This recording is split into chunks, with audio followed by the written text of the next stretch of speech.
So the 1,000 follower mark is generally regarded as one of the hardest milestones to achieve on Instagram. And look, today I'm going to stay away from giving you this generic advice such as like post more, follow more people. I'm just going to be going over the facts and my experience throughout the process of me running several theme pages. And on this channel, I strive to post purely just authentic content with real facts and none of this like selling course type stuff. I'm not about that. So subscribe and smash that like button. Most things I mention in this video are going to be applicable to Instagram theme pages, which is just a page surrounding one certain topic. So if you're running a personal page and still trying to get 1,000 followers, don't worry, because a lot of the information overlaps and still applies. But okay, let's start with 5 things that you need to be doing to get to 1,000 followers, and these are absolutely essential. So number 1 is you must provide value with your content. And I cannot stress the importance of this enough, because I get a few people reaching out to me about like, oh, how can I grow a theme page? And all the time I get a page like this. They're just posting pictures of random footballers they like. So one of my best tips to tell if your theme page is actually good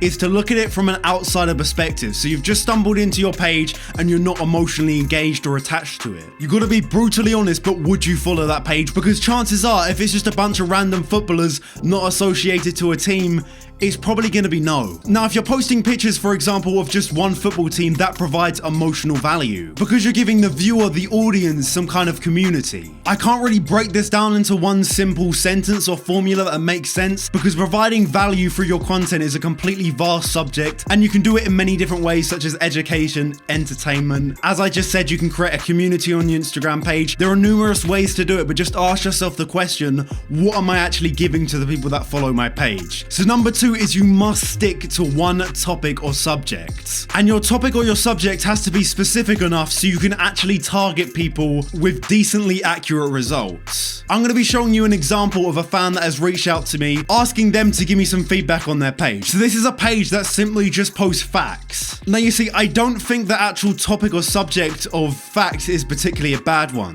but especially with only 10k followers, trying to compete with these pages with millions, you're going to struggle to compete. Anybody could watch this, anybody could be a viewer of this, and although at first that may seem like a good thing, especially when you're trying to grow, that can actually damage you instead because you're not going to know your target audience, therefore you're just going to go and follow random people. I'm going to get into how you actually follow for follow because there's a lot of stuff on YouTube telling you that follow for follow isn't good, some people telling you that you should do this follow for follow strategy, but simply I'm just going to be showing you the exact strategy I have used to grow numerous pages to over 100,000 followers. So number 3 is that you must have a solid follow for follow strategy. And also adding on to this, you must stop follow for follow as soon as you reach a stage where you're receiving organic growth anyway. So I touched on this earlier, but here is the exact strategy I used to grow a cat page to 50,000 followers in just 3 months. Here's exactly what I did. So first thing is you're going to want to find a hashtag that represents your theme page. I'm going to keep it simple and just go on hashtag cat videos. So what I do is I go to the most recent posts and I'll just scroll along them and then I'll like them. And when I find a new post that has got likes, I then follow everybody that has just liked it. So I'm not running a cat theme page right now, so I don't actually want to follow these guys, but if I was, I will be following all of them. Number 4 is going to be to post content that have viral potential. So here's the exact strategy I use for all of my theme pages to find content to post that is going to be viral, do well on hashtags, do well in suggested, and basically gather as many impressions as physically possible. So first thing is you're going to want to find a hashtag that represents your theme page. The next thing I do is I go on the top post and I try and find a post by somebody that is fairly small. I'm talking in the range of about 10 to 250k followers. So perfect, literally the first one, we found a great example for this. You may be wondering why I'm looking at smaller pages instead of larger ones, and that is simply because it's easier to differentiate viral content on smaller pages than it is bigger, because on bigger pages they're going to be getting loads of views anyway, but on smaller pages such as this, they're going to be getting maybe, I don't know, 1,000 likes a post, and then some of them will have 100,000. The next thing I do is I look at their feed for the past 2 to 3 weeks, and then I see what kind of likes they are averaging. So from this page I'm gathering that they maybe average around about 3,000 likes, and then what I'm going to be doing is picking the top 5% of performers. So this one got 31k likes, good, I'll save that. This one got 27k likes, 31k likes, 30. So these 5 posts right here are going to be the posts you are going to want to repost. But that's personally how I find viral content for my theme pages, and I'm able to consistently hit the algorithm probably 1 every 2 posts. And number 5, which is actually something that often gets very neglected when running a theme page, which is to stay active in your community. Now this is something I didn't really touch on when I made my how to grow an Instagram video, but this is literally essential when you're a small page and you're under 1,000 followers. By being active in the community, I mean you're liking posts, you're commenting on posts, you're liking people's comments, and you're just generally engaged and posting constructive comments as well, not just nice post or just like an emoji, actually something that will add value to somebody's day. Because if you do that, people are going to be checking on your page, you're going to be getting more eyeballs, more impressions, more people will like your comments, so you'll get to the top, more people will see your comment, more people will see your page. It really does add up. And this is actually a huge advantage to having a niche that you actually like yourself, because this won't even feel like a chore, this won't feel like work. You'll probably be doing this anyway, but it's actually productive in a weird way. Okay, so there are the basics, but now I'm going to be going over branding, and if you don't get this right, then I can guarantee you won't make it past 1,000 followers. So what do I mean by branding? Well, put simply, it's just how your page looks. But the 5 main things you're going to want to focus on to make this a reality is your username and name, bio,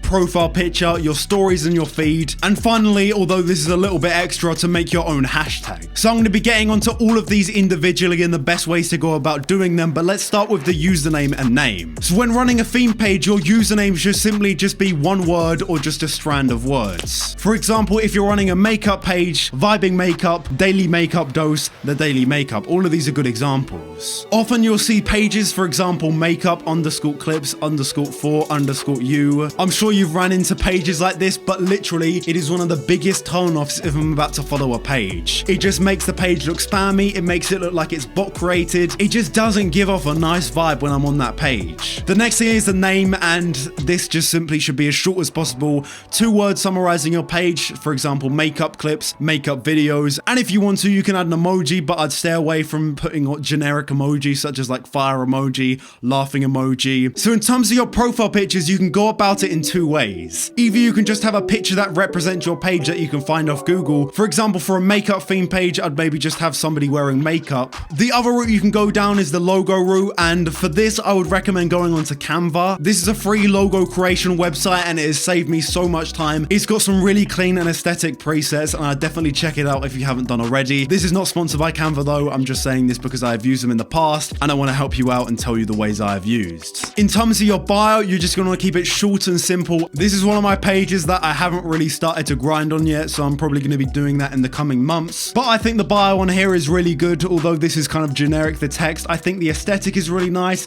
It matches with the profile picture. I'm sorry to pick on this kid again, but please go follow this guy because I feel bad at this point, but this is an example of a bio that is not as good. Also touching on the name as well, this guy's going to want to change that, but in terms of the bio, I don't really know why he's got everything in different capital letters. My advice to this guy is he's going to want to adopt the emoji line template. I use it in a lot of my theme pages, but it's in short when you do an emoji, do a line, and then you give some information about your page. For example, daily posts, newest and latest trends, anything like that is great. And then at the bottom of the bio, I always recommend having a call to action. For example, follow today, follow now. So moving on to your stories and feeds, something that can make your page instantly look about 10 times better is if you just stick to either photos or videos. I'm not gonna lie, sometimes when I go on a page, it can look a little bit messy if half of their feed is videos, half of them are photos. What I would recommend you do if you're in that situation is just look at what does better, the photos or the videos, and pick according to that. I've also noticed as well, if you're a page that's posting pictures in particular, then the color scheme and organization of your feed is actually fairly important. With videos, there's an alternative motive to watch it apart from the way it looks, which is obviously going to be the entertainment or educational value it provides. But when you're talking about photos, you're simply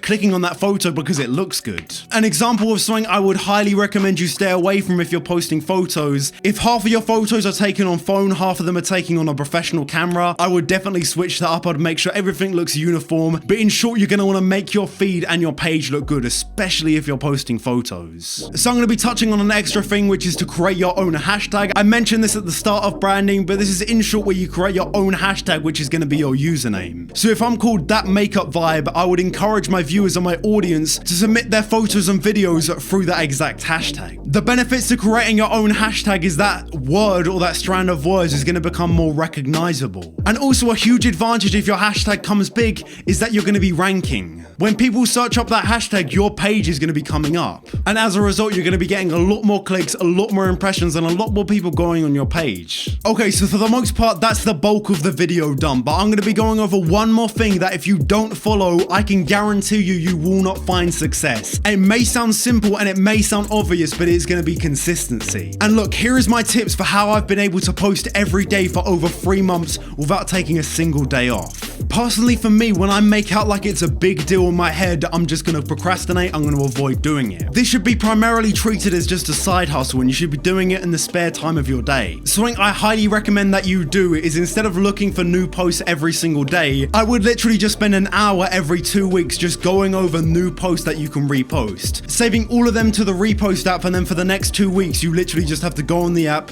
click it, repost, and then you're completely done for the day. And there are my tips on how to stay consistent.